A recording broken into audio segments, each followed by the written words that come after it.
¿Qué tal, familia bella? Espero que estén de maravilla. Este video es la cuarta parte de la saga, la batalla por ser el mejor superdeportivo de la historia. De verdad, muchas gracias por darle tanto apoyo a esta serie de videos, ya con este, son 4. No hay palabras para expresar cuánto les agradezco tanto apoyo. Se les lleva en el corazón. Es más, si no quieren suscribirse, no lo hagan. Si no quieren dar like o no quieren comentar, no es necesario que lo hagan. Ya con el hecho de estar aquí una vez más con nosotros es más que suficiente. Claro que, si quieres hacer una mención, corregirme en algo en lo que me haya equivocado o dar tu opinión, siéntete libre de hacerlo, también se vale. Bueno, como tal, este podría ser una actualización. Sin embargo, yo creo que tomaremos otro rumbo. Hablaremos de la tercera Santa Trinidad, pero nos meteremos más de lleno en la batalla y no tanto en la historia de estos autos. Así que vamos con la intro, y comenzamos.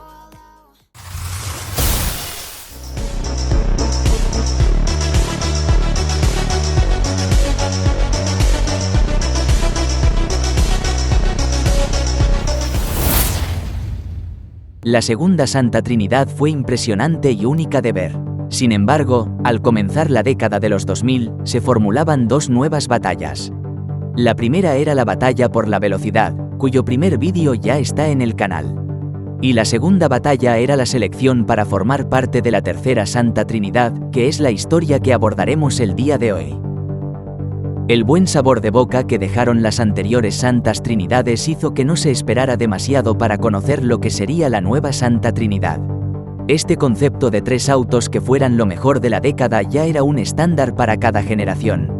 Sin embargo, con la producción del McLaren F1 terminada y sin dejar un sucesor en ese momento para su único auto de producción, McLaren dejaba las expectativas muy altas en la competencia por formar parte de esta nueva Trinidad. Si han visto la serie desde la primera parte, ya saben que McLaren despojó de su lugar en la tercia al Lamborghini Countach 25 Anniversary. Y eso no fue todo. También fue de los primeros en formar lo que sería la segunda Santa Trinidad de homologados con su McLaren F1 GTR del 95. Además, logró aferrarse a su trono con la actualización de su McLaren de competición, el McLaren F1 GTR Longtail. Una vez que la reconocida marca cesó su producción, se dedicó exclusivamente al mundo de la competición, más específicamente a la Fórmula 1. Siendo honestos, aunque pareciera que siempre pongo a McLaren como villano, estos genios llegaron, se volvieron leyenda y se fueron. Sé que tiempo después regresaron, pero no nos adelantemos. Mantengamos la cronología viva en esta parte de la historia. Las emociones estuvieron a flor de piel. Ahora, sin la marca pilar de las anteriores tercias, ¿quién podría ocupar su puesto? Por supuesto que todas las marcas de superdeportivos querían ese lugar. Como ya saben, pertenecer a esa Trinidad ponía a toda la marca en lo más alto, lo que significaba más capital para la empresa en cuestión. Al comenzar la década, aún no había nada puesto sobre la mesa que pudiera marcar el punto de partida para la nueva Santa Trinidad.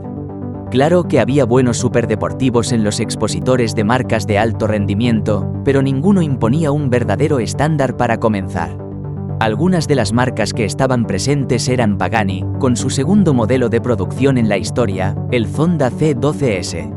Un auto bastante exótico, lujoso y diferente, con una velocidad máxima de 335 km por hora.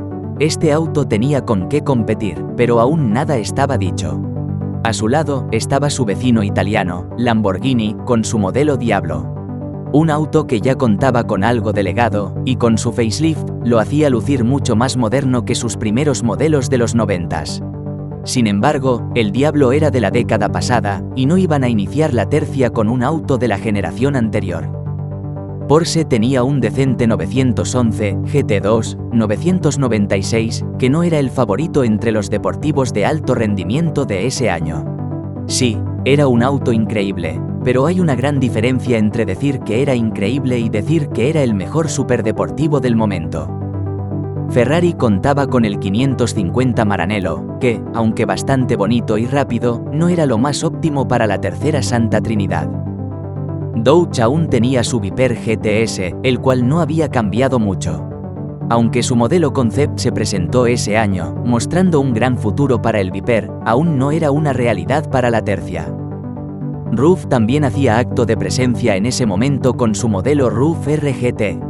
Sin embargo, como contamos en capítulos pasados, aún era considerado un auto preparado y no uno de stock. Por esta razón, no había la más remota posibilidad de que RUF encabezara la tercera Santa Trinidad.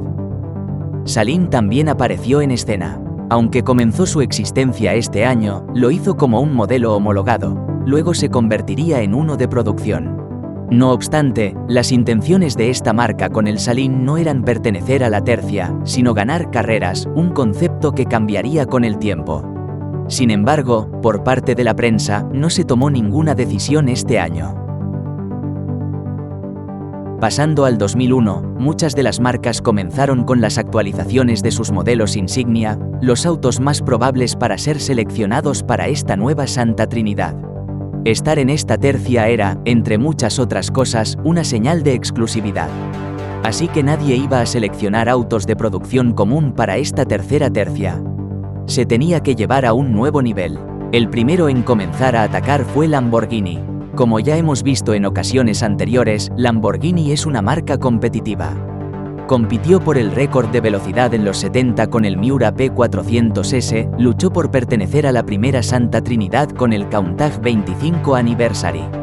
Participó en la batalla de los superdeportivos con su Lamborghini Diablo, y por supuesto intentó formar parte de la segunda Santa Trinidad con su Diablo GTR. Aunque no le fue de lo mejor, ahí estuvo. Y claro que sería de los primeros en competir por pertenecer a la tercera Santa Trinidad. Este año, mostraron al mundo el sucesor del Diablo, el Lamborghini Murciélago. Este auto seguía contando con un poderoso V12 que desarrollaba 580 caballos de fuerza y alcanzaba una velocidad de 331 km/h. Sobra decir que el auto gustó, y gustó mucho, tanto que fue el primero en la lista de candidatos. Aston Martin también quiso formar parte de la conversación, esta vez con su V12 Vanquish. Este auto fue realmente una buena propuesta. Se veía muy elegante, refinado, lujoso, y sus prestaciones estaban a la altura de un digno representante de la Santa Trinidad. Su V12 producía 450 caballos de fuerza, suficientes para llevar al auto a los 315 km/h. Claro, no era la velocidad más alta, pero esto ya no se trataba solo de velocidad. Se trataba de una combinación entre desempeño, lujo, exclusividad, aceptación por el público e integración de las nuevas tecnologías. Así que Aston Martin comenzaba a hacer las cosas bastante bien. Sus diseños elegantes y modernos empezaban a mover sensaciones en el público, aunque no tanto en la prensa. Claro, había detalles que podían mejorar, especialmente por el precio que se pagaba por una de estas unidades. Quizá eso fue lo que afectó de alguna manera la reputación de estos superautos. Volkswagen, por su parte, presentó este año el modelo Nardo de su W12, que era la etapa final del auto. Es decir, el modelo Nardo era tal cual como se iba a ver el auto de producción. Y todo apuntaba a que, hasta el momento, era el mejor postor para comenzar la nueva Santa Trinidad. En primer lugar estaba el Lamborghini Murciélago, en segundo lugar el W12, y aún faltaba el tercer eslabón dentro de esta tercia. En el 2002, Ferrari apareció en el juego, presentando el modelo insignia de la marca, el Ferrari Enzo. Este auto era algo nunca antes visto, con un diseño único que evocaba las líneas de los autos de Fórmula 1 y alcanzaba una velocidad máxima de 350 km/h. Sobra decir que fue un éxito total. Se coronó en la cima de la tercia, sin nadie que pudiera discutirlo. Sin embargo, aún tenía que defender su sitio, nada estaba completamente establecido. Cadillac, por su parte, contaba con dos prototipos en desarrollo. Uno de ellos era el Cadillac 16, un monstruo con el motor de 16 cilindros más grande jamás construido. Su segundo modelo era un auto que, según ellos, sería el némesis del Ferrari Enzo, conocido como el Cadillac 100. Sin embargo, este monstruo, que teóricamente podría haberse puesto a la par del Enzo, jamás llegó a salir a producción debido a los altos costos operativos. Este año fue muy desafiante para todas las marcas, ya que varias presentaron sus autos insignia, lo que provocó una de las rivalidades más grandes entre varias de ellas. Dodge presentó al mundo la nueva generación de su monstruo de 10 cilindros, el Viper SRT10. Este auto aún mantenía las mismas bases de sus predecesores. Es decir, mucha potencia enviada directamente a las ruedas traseras, sin ningún tipo de asistencia adicional. Esta bestia de auto era, tal cual, no apta para novatos. Aunque el Viper fue considerado, ese mismo año hubo mejores contendientes que le quitaron la oportunidad. Aún así, el Viper intentó posicionarse como el mejor superdeportivo en el continente americano, historia que ya está en el canal. Jaguar, tras la compra de Ford, ya no destacó demasiado en el mundo automotriz. En este momento de la historia, solo contaba con el XKR, un auto que incluso estaba por debajo del desempeño del Viper, por lo que Jaguar ya era irrelevante en este tipo de batallas. Sin embargo, creo que aún participaba en la Fórmula 1. Pero, como es costumbre en Jaguar, su división de carreras estaba lejos de ser lo que representaba en sus modelos de producción. TVR contaba con modelos únicos, como el Tuscan Speed 6, pero su auto más poderoso, después de la cancelación del Speed 12, fue el T440R, un superauto que superaba los 320 km por hora. En otras partes del mundo era conocido como Typhoon. Lamentablemente, solo se construyeron 3 de estos autos, lo que lo dejaba fuera de esta competencia por pertenecer a la Santa Trinidad. Ese año, Bentley presentó su primer deportivo de la era moderna para la marca, el Continental GT. Aunque más que un deportivo, este auto era más bien un coupé. Sin embargo, sus prestaciones lo ponían a la altura de los superdeportivos de la época, gracias a su motor W12 de 6 litros, que lo hacía alcanzar los 326 km por hora. Es decir, este auto lleno de lujo era más rápido que el Viper, el T440R y, obviamente, que el Jaguar XKR. Pero a Bentley no le importaba en lo más mínimo esta competencia. Ellos seguían rivalizando con Rolls-Royce en el segmento de autos de lujo, una batalla bastante interesante en la que Ferrari y Lamborghini también quisieron competir. No obstante, ya todos saben el final de esa batalla. Rolls-Royce sigue en la cúspide de los autos de lujo, junto con Bentley y Maybach. Mercedes-Benz, tras la unión con Chrysler, formaron lo que se conoció como Daimler-Chrysler, donde hubo mucha discrepancia entre ambas marcas. Mientras Chrysler trabajaba en su prototipo, el Mi 412, los directivos de Mercedes declararon que nadie en su sano juicio compraría un superauto con los logos de Chrysler. Un comentario algo cruel pero cierto. Aunque esto no fue lo que definió el destino del Mi 412, se decidió seguir adelante con la idea de Mercedes, llevar a producción el SLR Vision Concept. Sin embargo, mediante una asociación con McLaren, conocimos al que, para mi gusto, es el Mercedes más sexy que existe, el SLR McLaren, uno de los superdeportivos más asombrosos. Este auto fue desarrollado por Mercedes, pero el motor estuvo a cargo de McLaren. La Santa Trinidad, hasta ese momento, tenía como pináculo de la tercia al Ferrari Enzo, detrás de él estaba el W12 y debajo, el murciélago. Algunos dicen que fue un error, ya que para algunos el murciélago estaba por encima del SLR. Otros dicen que fue la decisión correcta. Sin embargo, el SLR se colocó justo detrás del Enzo, y de verdad, el SLR podía hacerle frente. En velocidad máxima, el Enzo se imponía con sus 350 km por hora, frente a los 330 km por hora del SLR, que no tenían oportunidad. Pero en circuito, aunque el SLR se quedaba por detrás del Enzo, no le iba tan mal. Por esto, los fans de Lamborghini objetaron, ya que en Nürburgring el murciélago superaba al SLR. Lo que ayudó a Mercedes a quedarse en ese puesto fue, en primer lugar, la aceptación por parte del público. Magnates como Donald Trump, o artistas famosos como Jim Carrey y Paris Hilton, tenían uno de estos autos, lo que sumaba puntos en popularidad y prestigio para este superdeportivo. Otro factor que favoreció bastante al SLR fue la colaboración entre dos integrantes de la anterior Santa Trinidad, Mercedes y McLaren, lo que ponía a este auto en un pedestal para los entusiastas. Ese año, el grupo Volkswagen canceló la producción del W12 para dar paso a su modelo más ambicioso, desarrollado por la recién adquirida marca Bugatti. Cancelaron el W12 para comenzar con el desarrollo y posterior producción del Bugatti Veyron. Así que el murciélago tenía la oportunidad de regresar a la tercia. Sin embargo, una marca americana dijo, no tan rápido, y se trataba del gigante enemigo de Ferrari, Ford. Ellos presentaron el Ford GT, un superdeportivo que continuaba con el legado del Ford GT40. El Ford GT no lo tenía fácil, ya que aún debía competir con el murciélago. Aunque sus cifras eran muy similares, el legado del GT le daba un poco más de prestigio. Claro que, debemos hacer una pequeña aclaración, aunque el GT salió oficialmente a producción en el 2005, se mostró al mundo en el 2002 con su prototipo. Posteriormente, para el 100º aniversario de la marca, se fabricaron 3 Ford GT en el 2003, como guiño a los 3 GT40 que ganaron Le Mans en el 66. En esa fecha se comenzaron a recibir pedidos por ese auto, los cuales salieron a producción hasta el 2005. En esta industria, el legado pesa mucho, y el GT lo tenía por todo lo que representaba el GT40 en aquellos años.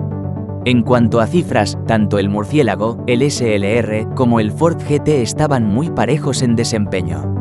Aún no se decidía quién sería parte de la tercera Santa Trinidad, el murciélago o el Ford GT. Para hacerlo más difícil, llegó Porsche, esta vez con su superdeportivo insignia, el Carrera GT. Aunque mantenía las líneas clásicas de Porsche, mecánicamente se alejaba de sus modelos más icónicos. Este superauto ya no traía el conocido motor boxer turbo de un Porsche convencional, a este monstruo le colocaron un gran V10. Aunque en cifras estaba a la par de los contendientes, al final ni Lamborghini ni Ford lograron entrar en la tercia. Quien se quedó con ese puesto fue el Carrera GT. Pero, ¿qué tenía el Carrera GT que los otros dos superdeportivos no tenían? La respuesta a la pregunta anterior era, al igual que Ford, un legado mucho más grande. No solo del auto en sí, ya que no había nada dentro de la marca como este Carrera GT, sino que el legado de Porsche fue lo que le dio casi un pase directo para pertenecer a esta nueva Santa Trinidad. Si hacemos un recuento, Porsche estuvo en la primera Santa Trinidad con su 959 y estuvo en la segunda con su 911 GT1 Strassen Version. Y, por supuesto, formó parte de la tercera. Si tomamos este concepto, ya saben que también estuvo en la cuarta, pero eso es tema de la quinta parte de esta saga. Lo que no sabemos es si estará en la sexta Trinidad, ya que estamos casi a mediados de la década y aún no se ha escogido la Santa Trinidad de esta época. También se viene un vídeo sobre eso, así que no olviden suscribirse si no quieren perderse esos videos. El 2003 terminó y los 3 eslabones de la Santa Trinidad ya estaban elegidos. En lo más alto brillaba el Ferrari Enzo. Detrás de él, sin un lugar más alto que el otro, estaban el Mercedes-Benz SLR McLaren y a un lado, el Porsche Carrera GT. Quedaban aún bastantes años y más autos que quizás pudieron haber pertenecido a esta tercia. Sin embargo, el factor tiempo jugó en su contra. Algunos modelos llegaron tarde y tal vez hubieran sido parte de la conversación, o que la marca quería que fueran parte de ella, como el Veyron de Bugatti. Aunque ese hipercar ya pertenecía a otra categoría, junto con Koenigsegg, Salin y SSC, al igual que el Mayford 12, de no haber sido cancelado. Estos hiperautos ya competían por ser los más rápidos, no por ser parte de esta tercia. Modelos que intentaron hacerse de un lugar en esta tercia, pero ya era demasiado tarde, fueron autos como Maserati MC12. Este auto tenía lo necesario. Aunque Maserati era propiedad de Ferrari y se decía que estos autos eran como hermanos, la verdad es que el MC12 sí pudo haber sido un buen candidato. Debido a que el Mayford 12 ya pertenecería a otra categoría buscando ser el más rápido, de no haber sido cancelado, Chrysler tenía un plan B para pertenecer a la Santa Trinidad. Este superdeportivo era el Firepower, un auto que comenzó su vida siendo prácticamente un Viper, pero modificado por Chrysler para ser un auto nuevo. Sin embargo, al igual que el Mayford 12, este auto fue cancelado. No hubiera estado ni cerca de ser parte de la conversación por el hecho de ser, en el fondo, un Viper. Gumpert también pudo haber reclamado un lugar en la tercia.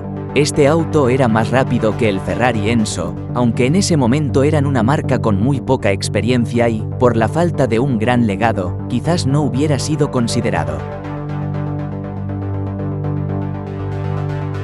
Este año conocimos al Ultima GTR 720, un auto realmente poderoso que, aunque hoy en día tiene una buena reputación, en ese momento no era lo más original del mercado.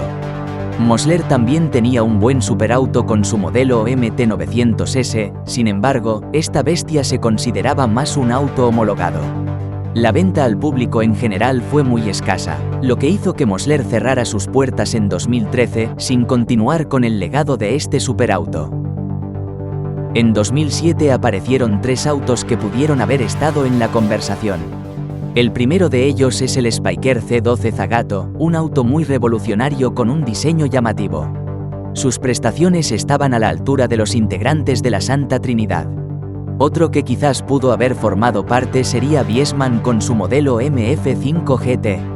Este auto, al igual que el Spyker, tenía lo necesario: diseño, buenas prestaciones y buen equipamiento, aunque a ambas marcas les faltaba mucho legado. Pero a quien no le faltaba legado era a RUF. Ese año presentaron un modelo que, aunque estéticamente recordaba mucho a los Porsche, era original de RUF. Nos referimos al CTR3, un auto construido por RUF que alcanza una velocidad de 375 km por hora, lo que es impresionante. Su modelo de más alto rendimiento, el Club Sport, alcanza los 380 km por hora. Es un auto que, en lo personal, me encanta. Y si no mal recuerdo, aún está en producción, pero su variante Evo, junto con el CTR Yellowbird de última generación y el CTR2 Sport actualizado. En 2008 también hubo dignos representantes que pudieron ser parte de la conversación. Uno de ellos fue el Nissan GT-R. Este auto tenía buenas prestaciones, quizás no a la altura de un Enso, pero se defendía bien. Tenía un increíble legado, sin embargo, carecía de elegancia, lujo y, sobre todo, exclusividad. Obviamente, no se vendieron como Surus, pero estamos de acuerdo que el GT-R no es un auto muy exclusivo. Pagani, ese año, presentó su modelo más increíble, el Zonda 5. Esta marca ya venía haciendo las cosas bien, y este auto sí estaba a la par de las prestaciones del Ferrari Enso. Yo creo que este Zonda hubiera sido un buen candidato para esta trinidad. Chevrolet este año sacó su exclusivo Corvette C6ZR1, un monstruo que estaba a la par del Carrera GT o del SLR McLaren. Sin embargo, no creo que este coche, incluso el actual C8, vaya a formar parte de una Santa Trinidad. Capacidades no le faltan, pero no creo que eso vaya a pasar. Cerrando el último año de la década, creo que también hubo buenos candidatos que tal vez pudieron estar dentro de la conversación. Uno de ellos era el Zenvo ST1, un auto que, aunque muy nuevo, tenía lo suyo y, con un poco de suerte, hubiera estado dentro de esta tercia. Uno que quizás hubiera tenido más probabilidades era el Lexus LFA. Tenía buenas prestaciones gracias a SV10, buen desarrollo y tecnología, además de una buena reputación por la película Fast and Furious con Han detrás del volante. Lo dejaremos como un quizás. Pero uno que yo siento que hubiese tenido más oportunidad que todos los anteriores, incluso de los años pasados, era el Aston Martin One 77. Este auto lo tenía todo. Buenas prestaciones, una velocidad superior a la del Ferrari Enso, era un auto elegante, muy exclusivo, rápido y poderoso. Sin embargo, tenía un pequeño defecto. Fue considerado uno de los autos más peligrosos, debido a toda la potencia que tenía y a una suspensión muy suave. A altas velocidades, se sentía que en cualquier momento se podía volcar. Al final, en esta trinidad, ganó el legado de cada una de las marcas, más que los mismos autos. Aunque, claro, los 3 autos que quedaron en la tercia son increíbles. Sinceramente, yo sentía que el Ford GT sí era muy digno de pertenecer a la Trinidad. Ese auto tenía con qué y salió en tiempo y forma para poder ser parte. Siento que la batalla estuvo un poco más apagada que las anteriores, debido a que en esta selección se tomó más en cuenta el historial de las marcas que los mismos autos. Pero intenté darle un poco de emoción a esta batalla y espero que haya sido de su total agrado. Muchas gracias a los que llegaron hasta el final y nos vemos en un próximo vídeo.